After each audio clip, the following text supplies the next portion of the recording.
আসসালামু আলাইকুম রহমতুল্লাহ। সম্মানিত ভিউয়ার্স, আপনাদের দেখাচ্ছি আমাদের বৈশাখান্দি গ্রামের কানাইখালের এই রাস্তাটি মোটামুটি এক উত্তর পাশের মাথাটি বাসা আছে। এখান থেকে এইদিকে আসলে এটা হচ্ছে মরহুম বদিউল আলম সাহেবের হাতে গড়া রাস্তা। আর এই রাস্তাটি কানাইখাল হওয়ার কারণে কানাইখালের জন্য এই উত্তর পাশের এই হাওরের পানি যাওয়ার জন্য এই খালটি করে দেওয়া হয়েছে। আপনারা দেখতে পাচ্ছেন খালের উপরে একটি বাঁশের চাটাই দিয়ে বৈশাখান্দি গ্রামের উত্তর পাশের যুবকেরা সবাই মিলে এই ব্রিজটি করা হয়েছে। আর এই ব্রিজটি বাঁশের সাঁকুটি যদি না হতো তাহলে আমরা এদিক দিয়ে সনবাড়ি বাজার, সারফিন বাজার এদিকে যেতে পারতাম।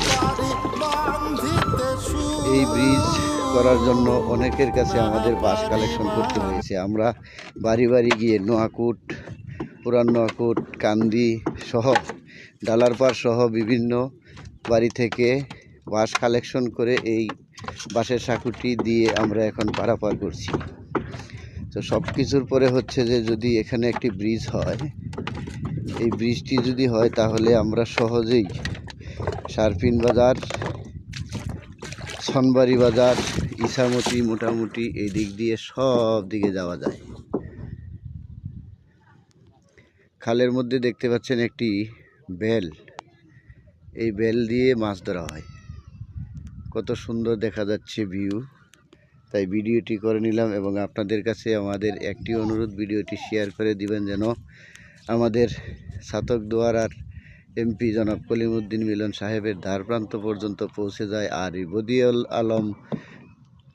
বদিউল আলম চেয়ারম্যানের হাতে গড়া এই রাস্তাটির মধ্যে যেন একটি ব্রিজ হয়ে গেলে আমরা সহজেই বিভিন্ন জায়গায় যেতে পারি।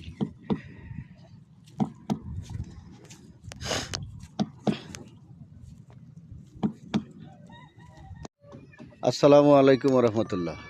সম্মানিত ভিউয়ার্স, আপনাদের দেখাচ্ছি আমাদের বৈশাখান্দি গ্রামের কানাইখালের এই রাস্তাটি মোটামুটি এক উত্তর পাশের মাথাটি বাসা আছে। এখান থেকে এদিকে আসলে এটা হচ্ছে মরহুম বদিউল আলম সাহেবের হাতে গড়া রাস্তা। আর এই রাস্তাটি কানাইখাল হওয়ার কারণে কানাইখালের জন্য এই উত্তর পাশের এই হাওরের পানি যাওয়ার জন্য এই খালটি করে দেওয়া হয়েছে।